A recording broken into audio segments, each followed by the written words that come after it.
ఇక్కడ as per my analysis ఏంటంటే, so ఇక్కడ రేపు జరగబోయే ఎలక్షన్ రిజల్ట్స్కి మహారాష్ట్రలో రీసెంట్గా జరిగిన ఎలక్షన్లో దాన్ని బట్టి స్టాట్స్ అండ్ రిజల్ట్ని మనం అనలైజ్ చేద్దామండి ముందే. సో రేపు రిజల్ట్ వస్తుంది కాబట్టి, సో ఇప్పుడు మహారాష్ట్రలో ఈ మహారాష్ట్రలో చూద్దామండి. సో మెయిన్గా ఏంటంటే మహావికాస్ అఘాడీ ఇక్కడ చూద్దాం. సో మహావికాస్ అఘాడీ, మహాయుతి, మహావికాస్ అఘాడీ, మన అదర్ పార్టీస్ ఉన్నాయి. సో మెయిన్ టార్గెట్ ఏంటంటే, మెయిన్ ఫోకస్ ఏంటంటే మహాయుతిను మహావికాస్ అఘాడీకి ఎక్కువ ఈ ఇద్దరు కూటమిలకే విన్నింగ్ ఛాన్సెస్ పాసిబిలిటీ ఉందని తెలుస్తుంది. సో ఇది ఏంటంటే కోకన్ రత్నగిరి రీజన్ అన్నట్టు. ఈ కోకన్ రీజన్లో వచ్చేసరికి Palghar, Thane, Mumbai east, Mumbai west, Thane east, Thane west, Raigad, Ratnagiri and Sindhudurg ఉంటాయి. సో ఇక్కడ మళ్ళీ ఇంకోటి ఏంటంటే, ఈ మరాఠవాడ రీజన్కి వచ్చేసరికి నాందేడ్, లాతూర్, ఉస్మానాబాద్, బీడ్, పర్భని, ముఖేడ్, నాందేడ్, మళ్ళీ ఇంకోటి ఏంటంటే హింగోలి, ఈ జాల్నా, ఔరంగాబాద్ ఉంటాయి. మళ్ళీ ఇంకోటి ముఖేడ్, నాందేడ్, ఇదంతా ఏంటంటే నాందేడ్కి ముందు అంటే ఈ ప్రెమిసెస్లో ఉంటాయి. సో ఇంకోటి ఏంటంటే ఇది విదర్భ రీజన్ అండ్ ఇప్పుడు ఇది ఈ నాసిక్. సో ఈ రీజన్ చూద్దాం. సో నాగ్పూర్ రీజన్కి వచ్చేసరికి నాగ్పూర్, బండారా, గోందియా, చంద్రపూర్, వార్దా, గడ్చిరోలి. సో ఈ ఇది ఏంటంటే ఆర్ఎస్ఎస్కి ఎక్కువ కీ పాయింట్ కాబట్టి మోహన్ భగవత్ గారు, మళ్ళీ ఇంకో నాగ్పూర్లో మనకి ఏంటంటే నితిన్ గడ్కరీ గారు, సో పార్లమెంట్ కాన్స్టిట్యున్సీ కూడా నాగ్పూర్. సో ఇది ఏంటంటే ఆర్ఎస్ఎస్కి కీ రోల్గా ఉంటుంది మహారాష్ట్రలో. మళ్ళీ ఇంకోటి ఏంటంటే ఇదేమో ధూలే, నందుదుర్గ్, జల్గావ్, నాసిక్, అహ్మద్నగర్, ఇది ఒక రీజన్. ప్లస్ ఈ రీజన్ వచ్చేసరికి ఏంటంటే నాసిక్ డివిజన్ నాసిక్ రీజన్కి వస్తుంది. సో ఔరంగాబాద్, జాల్నా, పర్భని, హింగోలి, నాందేడ్, లాతూర్, ఉస్మానాబాద్, బీడ్ ఏంటంటే మనకు మరాఠవాడ రీజన్కి వస్తుంది. ఔరంగాబాద్ డివిజన్ కూడా అనవచ్చు.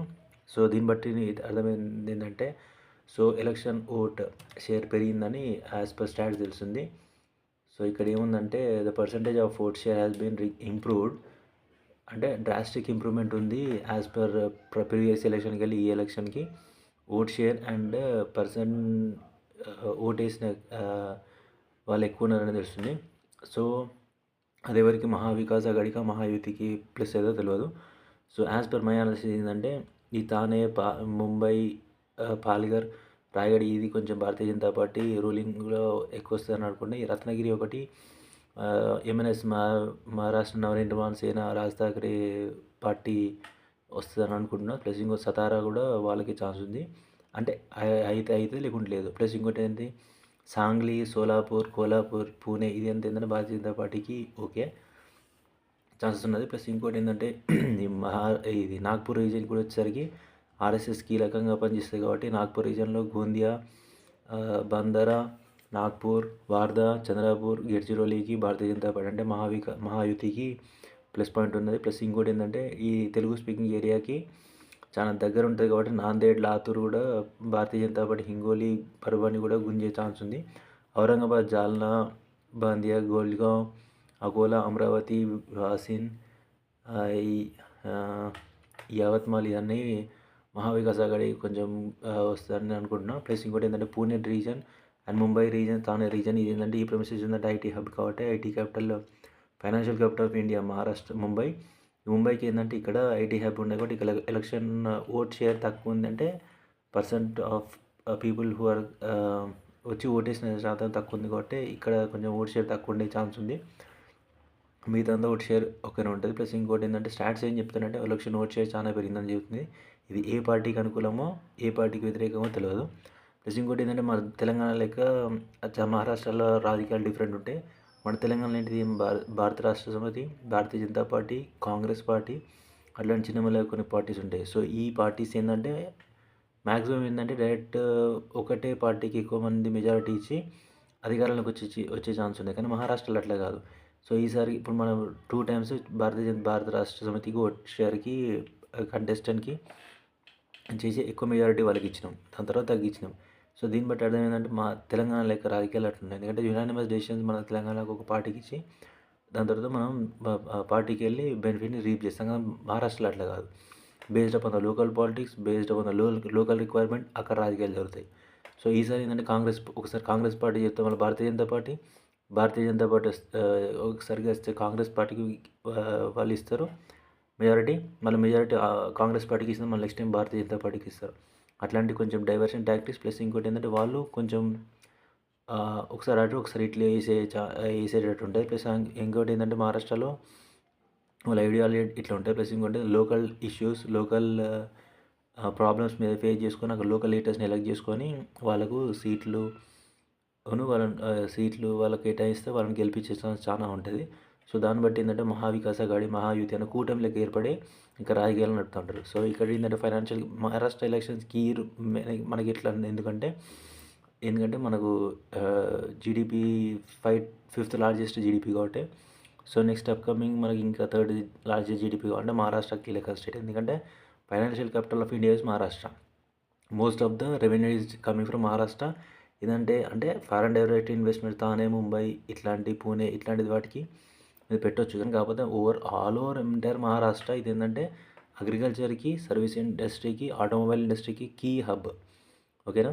సో అందుకే భారత రాష్ట్ర మహావికాస్ అఘాడీ అండ్ మహాయుతి దేశాలై హోరావరిగా పోరాడుతున్నారు.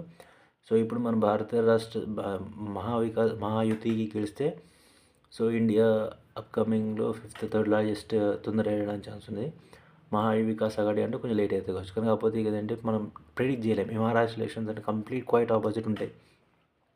మనకి ఏంటంటే ప్రీపోల్ ఎలక్షన్లో మనకు రిజల్ట్స్ ఏమి వచ్చాయి. ఫస్ట్ హర్యానా ఎలక్షన్స్కి వచ్చేసరికి హర్యానాలో ఫస్ట్ ఏంటి ప్రీపోల్ రిజల్ట్స్ ఏమి చెప్పిందంటే, సర్వే రిజల్ట్స్ ఏంటంటే కంపల్సరీ కాంగ్రెస్ పార్టీ గెలుస్తుంది హర్యానాలో అన్నారు. కాకపోతే అక్కడ ఆర్ఎస్ఎస్ రాష్ట్రీయ స్వయం సేవక్ సంఘ్ ఎక్కువ ఫోకస్ చేసి భారతీయ జనతా పార్టీకి సపోర్ట్ ఇచ్చి, ప్లస్ ఇంకోటి ఏంటంటే వాళ్ళు ఫుల్ ఫ్లెడ్జ్గా అక్కడ ఓట్ షేర్ని ప్లస్ మెజారిటీ తీసుకురాగలిగారు. అక్కడ అధికారంలో హర్యానాలో భారతీయ జనతా పార్టీని కూర్చోబెట్టారు.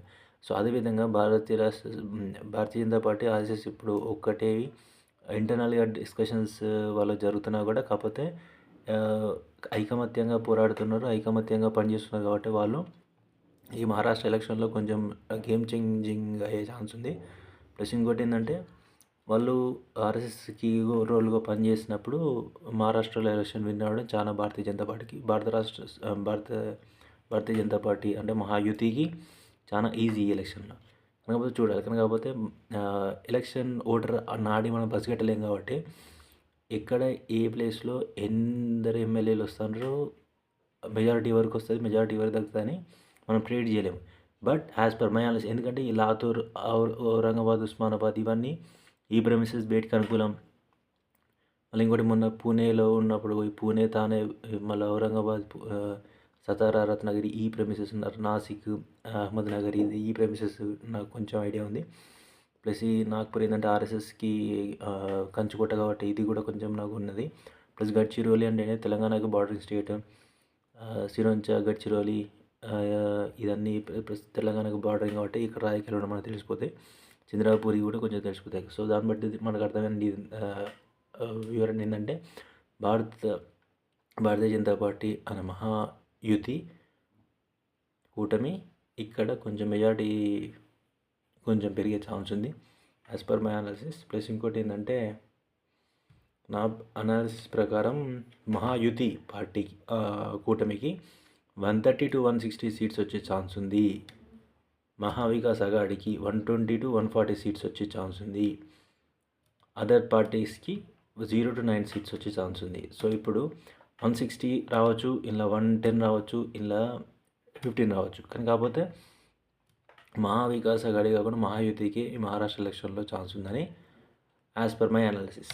ఎందుకంటే ఇక్కడ తెలంగాణలో తెలుగు స్పీకింగ్ ఎక్కువ. ప్లస్ ఇంకోటి ఏంటంటే ఇక్కడ తెలుగు ప్రభావితం చేసేటోళ్ళు చాలా వరకు ఉన్నారు. తానే, ముంబై ప్రెమిసెస్లో ఎందుకంటే ఫైనాన్షియల్ క్యాపిటల్ ఆఫ్ ఇండియాలో చాలా వరకు తెలంగాణలోకి వెళ్ళవలసిన వాళ్ళు చాలా వరకు ఆదిలాబాద్కి వెళ్ళిపోయేటోళ్ళు, నిజామాబాద్కి వెళ్ళిపోయేటోళ్ళు, బోధన్కి వెళ్ళిపోయేటోళ్ళు చాలా వరకు ఉంటారు. కాబట్టి మనకు అక్కడ లోకల్గా ఎట్లుంది పాలిటిక్స్ అని తెలుసుకున్నా కాబట్టి యాజ్ పర్ మై అనాలిసిస్ ఇట్లా చెప్పగిన. So it may and may not be true. Why? Because మనం ఓన్లీ ప్రెడిక్ట్ చేయగలుగుతాం. కానీ కాకపోతే ఎలక్షన్లు ఇవే వస్తాయని, ఇవే రిజల్ట్స్ వస్తాయని మనం చెప్పలేం. కానీ కాకపోతే మేజర్ ఎడ్జ్ ఎవరికి ఉందంటే మహాయుతికే ఉందని మనం చెప్పగలవచ్చు. ఓకేనా? మహాయుతికే ఈ ఎలక్షన్లో ఛాన్స్ ఉందని చెప్పొచ్చు. ఫస్ట్ ప్రియారిటీ మహాయుతిలో ఏక్నాథ్ షిండే గారు చాలా డెవలప్మెంట్ యాక్టివిటీ చేసిన కూడా పోయినసారి. సో ఈ ప్రెమిసెస్ కాకుండా మెయిన్ ఔరంగాబాద్ కాకుండా ఈ అహ్మదాబాద్, థానే, పూణే ఇదంతా. థానేలో ఏంటంటే మా ఏక్నాథ్ షిండే గారు థానే రీజన్కి చెందుతారు కాబట్టి సో ఈ ప్రెమిసెస్లో డెవలప్మెంట్ యాక్టివిటీస్ చాలా జరిగింది. ప్లస్ ఇంకోటి ముంబైకి దగ్గర ఉంది కాబట్టి సో ఈ ప్రెమిసెస్లో నాకు ఎక్కువ రాజకీయం తెలుసు కాబట్టి సో ఎడ్జ్ అనేది నాకు మహాయుతికి. ఎందుకంటే అందరినీ కలుపుకునే మనస్తత్వం. అతని ఇంటర్వ్యూ చూసినాను. పహలా హమ్ काम करवाना है तो हम पहले जिन हमारे पास आके हमको जो कुछ बोलते थे वो अच्छी तरह से सुनना चाहिए. అంటే the person who is able to listen he can deliver the work కదా. So I think he is a game changer in Mahayuti party. Thank you.